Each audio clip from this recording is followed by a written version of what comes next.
Welcome to the Sprout Out Loud podcast. I'm your host, Allie McGowan, a registered dietitian on a mission to help others navigate confusing nutrition information. Each week, we'll explore practical strategies for improving metabolic health and building lifestyle habits that support lasting change. My goal is to equip you with the tools and insights to take control of your health and make informed choices that work for you. All right, guys, welcome back. Today we have a two-part episode. I am going to be talking all about protein today, but specifically I'm going to be talking about how protein relates to hormonal health. This is something I think a lot of people maybe don't consider when we think about protein, but I'm also going to be talking about why protein isn't important just for people who are on a weight loss journey or for bodybuilders. Protein is really important for everyone. I feel like in 2024, protein had a huge glow up. People were really focused on building breakfasts that had 30 grams of protein. We see more products on the market like protein chips and protein pasta and protein pretzels even. And people are definitely more and more aware of the importance of protein and are definitely making efforts to get more protein into their diet. Protein is definitely important. It's something that I prioritize. It's something I talk a lot about with my clients. Making sure they're getting enough protein can make a really, really big difference on things like appetite, blood sugar control, cravings, mood, energy, digestion, so on and so forth. But big disclaimer here, protein is not the only thing that we should be focused on. And there's definitely a point of diminishing returns with protein, I would say, meaning that once we sort of achieve our protein goal, more is not inherently better. And more is not inherently better, especially if that protein is going to start to crowd out other nutrients like fiber, carbs, and healthy fats. And I'll also talk about how those foods maybe impact our hormonal health. So part one, I'm going to do some quick myth busting around protein. We're also going to talk about why protein is important for everyone. And then I'm going to dive deeply into how protein impacts our hormonal health. The intent is to sort of open our eyes up to how this nutrient is important and has an effect beyond, again, weight loss or building muscle. But spoiler alert, building muscle also has an impact on your hormonal health. I'll touch on that as well. And then part two, I'll be focusing on why protein isn't the only thing that we should be focused on and how these other nutrients like fiber, carbs, healthy fats play a role in hormonal health and how we would want to make sure we're getting those nutrients in while still prioritizing our protein intake. If you're interested in learning more about ways to increase your protein intake, or if you want a deeper dive in some of the things that I sort of quickly touch on in this episode, for example, I talk a little bit about protein quality, so the difference between animal proteins versus plant-based proteins. If you want a deeper dive into that, I have a blog post linked in the show notes here that goes into that a little bit more. So you're welcome to check out that blog post. And then if you're looking for guidance on what foods are high in protein, if you're sort of unsure, I'm not even sure what foods have protein, I also have a free high protein foods guide. That's also linked in the show notes. So if you're interested in having that guide emailed to you, check out the show notes for both of those links. And then, as always, if you want to request a topic for a future episode, or if you have feedback on the podcast, feel free to fill out the feedback form in my show notes as well. And then if you want to book a insurance-covered visit with me, typically most patients pay $0 out of pocket, you're welcome to do that through the link in my show notes as well. Lots of good links there.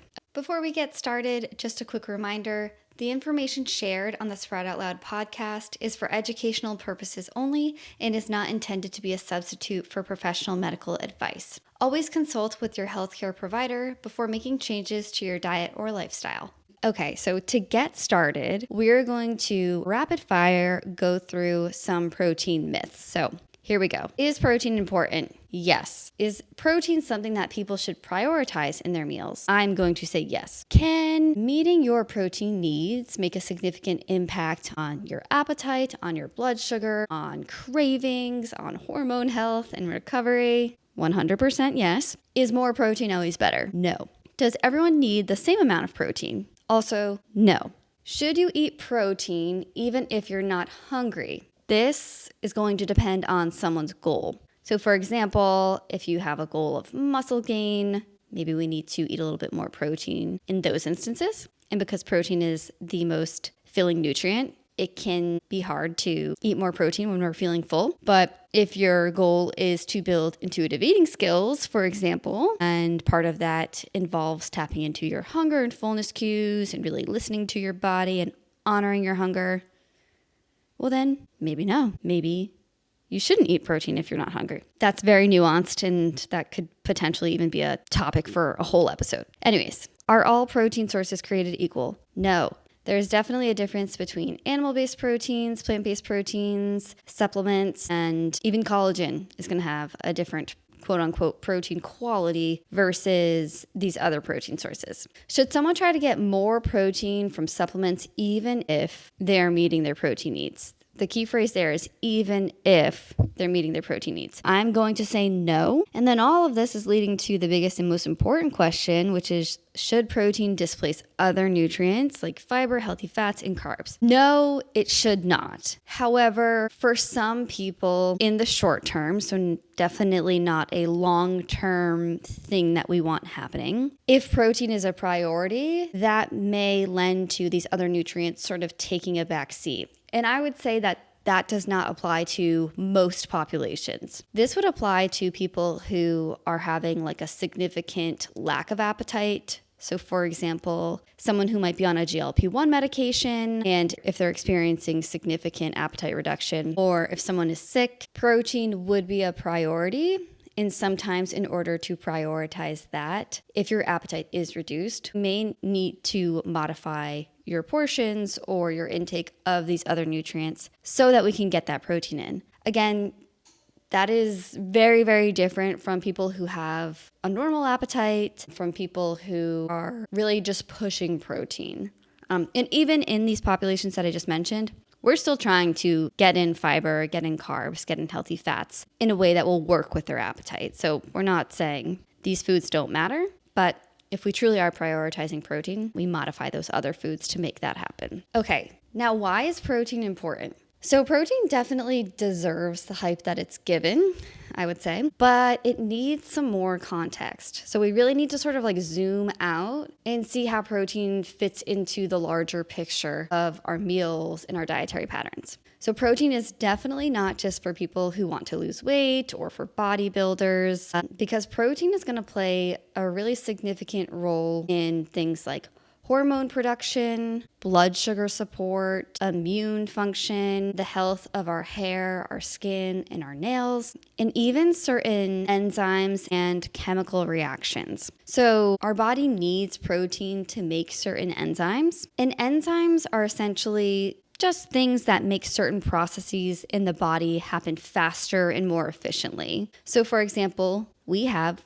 digestive enzymes. Those digestive enzymes help to break down the foods that we eat. We also have enzymes that help to detoxify harmful substances, and enzymes that help the body build new cells. And especially as it relates to weight loss, I think when people think about protein being important, sort of the reason that gets the spotlight is protein is going to help me preserve my lean body mass. And that's important, because when someone is on a weight loss journey, we want to make sure that the weight that they're losing is coming from fat mass and not from muscle mass. And so if we're in a calorie deficit, but we're not taking in enough of that protein, it is quite likely that we may lose some muscle mass in the process. And so that could look like the number on the scale going down, But if we're losing muscle, our body fat percentage may actually be increasing. When I talk about protein being important during weight loss, I focus on protein making the whole process of weight loss much, much easier. And that's because if we compare protein to other nutrients like fats and carbohydrates, protein is going to be the nutrient that really helps to address our hunger head on.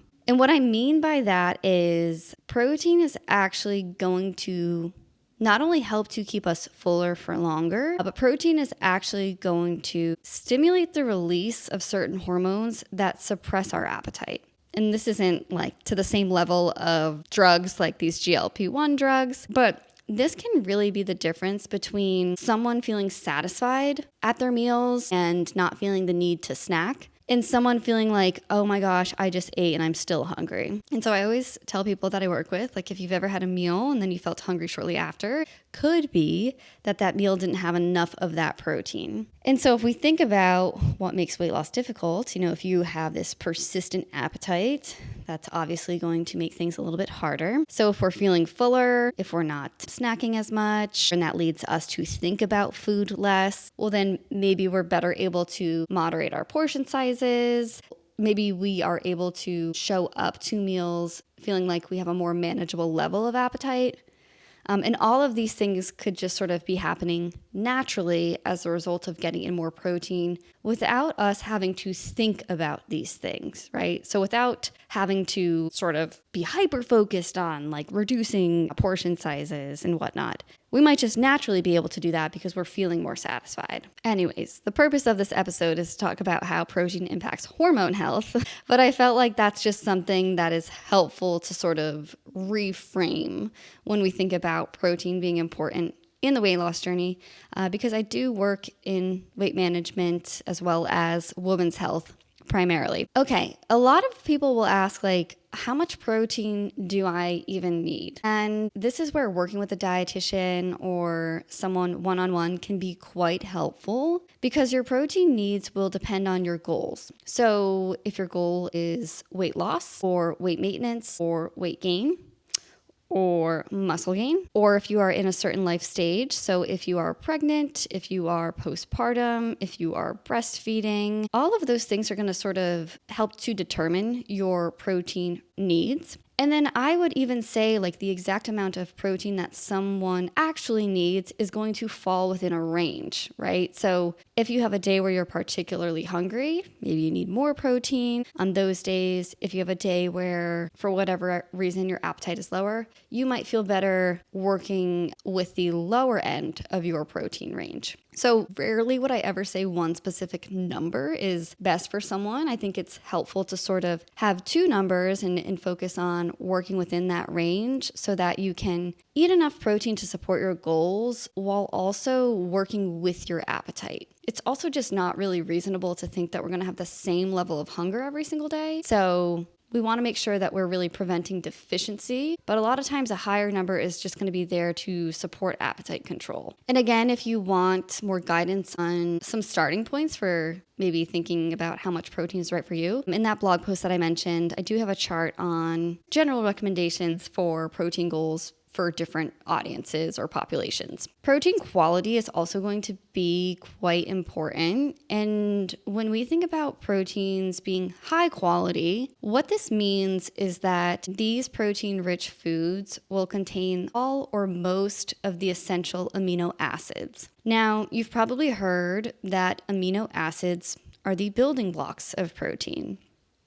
And that is true. But there are certain amino acids that the body can make, and so we don't need to get them from food. And these are considered non-essential amino acids. Now, there are certain amino acids that the body cannot make, and so we need to get them from foods, and so we call these essential amino acids. I won't dive into this too much. Again, my blog post sort of talks about this a bit more, but a high quality protein, again, is going to contain all of those essential amino acids, or at least most of them. If a protein contains all of them, we consider that protein to be complete. And so most animal proteins are complete proteins. with the exception of collagen. And then most plant-based proteins are going to be incomplete proteins, with a few exceptions. Soy is one of them, but there are others. However, if we're eating a variety of plant-based foods, it's likely that we're getting a good mix of those essential amino acids. And so we may be able to form a complete protein by eating a variety of plant-based proteins. And this is what we call protein complementation. So again, if you would like more information on that, take a look at that blog post. And if you want more information on what foods are high in protein, check out my free high protein foods guide in the show notes. Okay, all of that aside, now let's actually dive into why protein supports hormone health and other things like recovery and immunity. And in part 2, we'll talk about why it's part of the bigger picture, but not the whole picture. Okay, so as I mentioned, protein is made of amino acids, and these amino acids actually play a role in hormone production. So amino acids are important for hormones like insulin, and insulin is going to help regulate our blood sugar. These amino acids also play a role in the production of hormones that are related to muscle building, so things like growth hormone, and reproduction, so things like follicle stimulating hormone. So protein really gives the body the amino acids that it needs to actually build these hormones. And again, these hormones relate to everything from your energy levels to your menstrual cycle. So if we're not getting enough protein, the body may struggle to produce or regulate hormones effectively. And this could look like fatigue, mood swings, menstrual cycle irregularities, maybe even trouble building muscle or trouble regulating our blood sugar. And so these amino acids are definitely important for just supporting hormone production. Now, one of the things that I'm super interested in is how protein supports blood sugar control and how that blood sugar control has an effect on hormonal health. So when we add protein to meals that have carbohydrates, that protein can actually help to blunt or reduce our blood sugar response to that meal. And so I've talked about how when we eat a meal, our blood sugar rises, and that's a totally normal physiological response. It's not bad that our blood sugar rises after we eat. What we don't want is for our blood sugar to rise and fall really rapidly, or we don't want our blood sugar to sort of rise and stay elevated for a long amount of time. Protein is going to be helpful for improving that blood sugar response when we eat a meal that has carbs. And that's because protein has a minimal effect on elevating our blood sugar. So if we take a carb, that's going to increase our blood sugar, and we pair it with a source of protein, that's not going to increase our blood sugar. It helps to sort of lessen that response. In addition to having a better blood sugar response, protein can also increase how much insulin the body releases in the short term.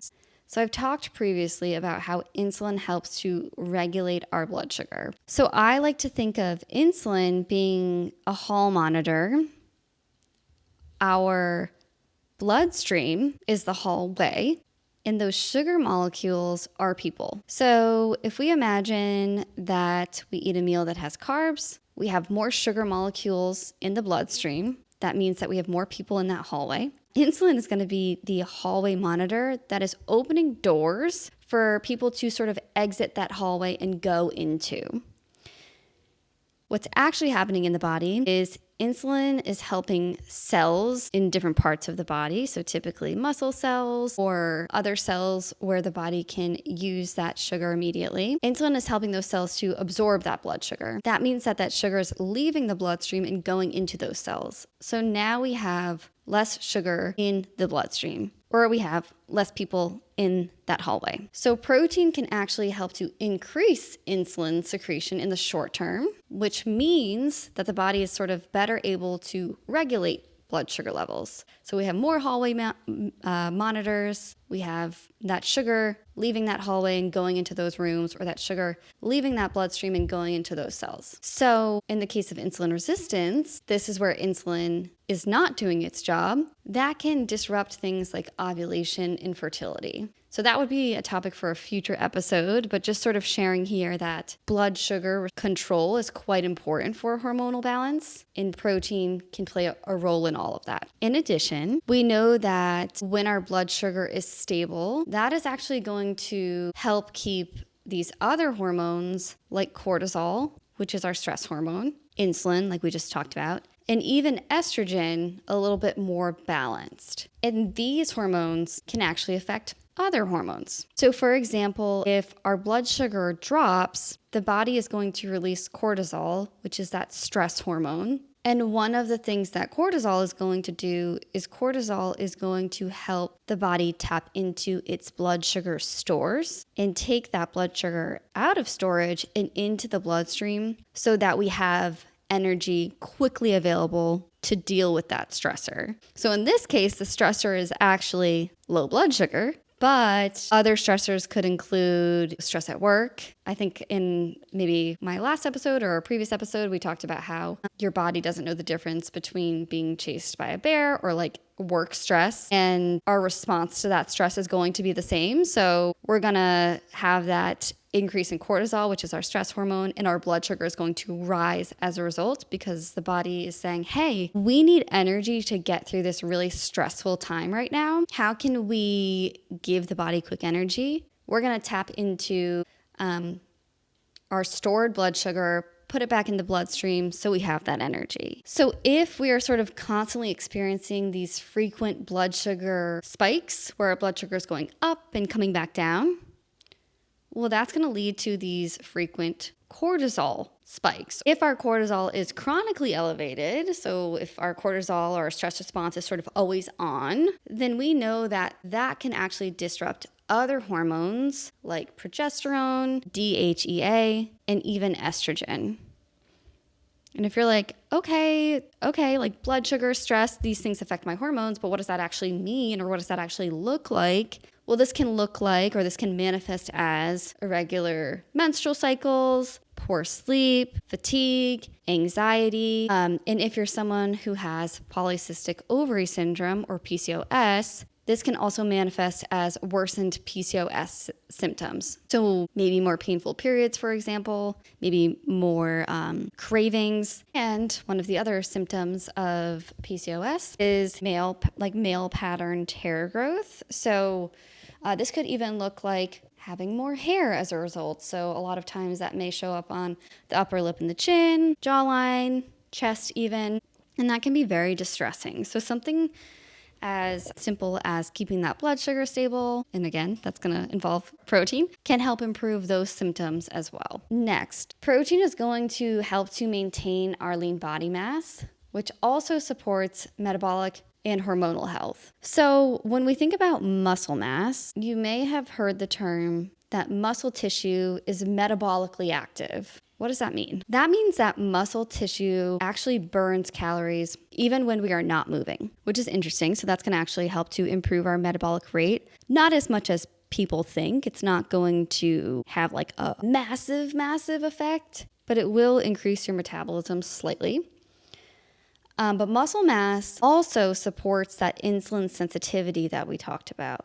So insulin resistance is when insulin is not doing its job correctly. Insulin sensitivity means that insulin sort of is doing its job correctly because insulin is going to be sensitive to or responsive to those blood sugar changes. And we sort of just talked about how that's important for all of those hormones that I mentioned. Lean muscle mass also actually influences estrogen metabolism and thyroid function. So to sort of break this down, muscle helps the body use insulin more effectively. Insulin resistance, or if insulin is not doing its job, that actually impairs liver function. The liver is going to be really important for metabolizing a lot of things, but one of the things that the liver helps to metabolize or to break down is estrogen. And that's good. We want for the body to be clearing estrogen. We want for that to happen. If we're not clearing estrogen, that means that estrogen is going to sort of build up in the body.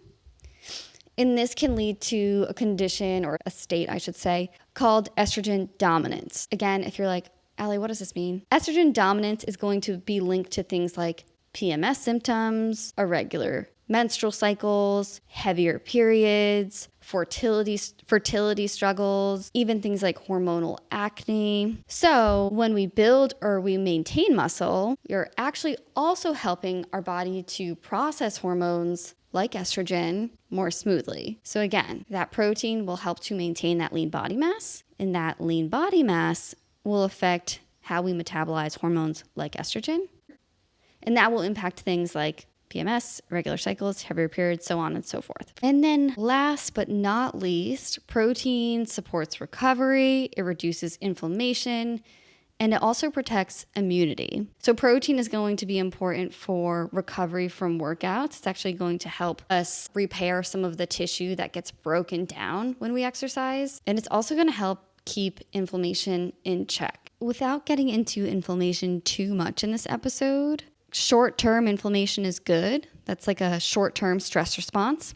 And a lot of times the body is going to adapt to that stressor in a way that makes us stronger. If we work out, we might have some of that short-term inflammation. But if we're recovering properly, that's going to lend to us maybe being stronger or fitter. If we are chronically inflamed, so if we're sort of never recovering, and there's a lot of things that drive inflammation, but that can, again, mess with those stress hormones like cortisol. It can sort of keep our stress response on all of the time. And that can impact things like our period.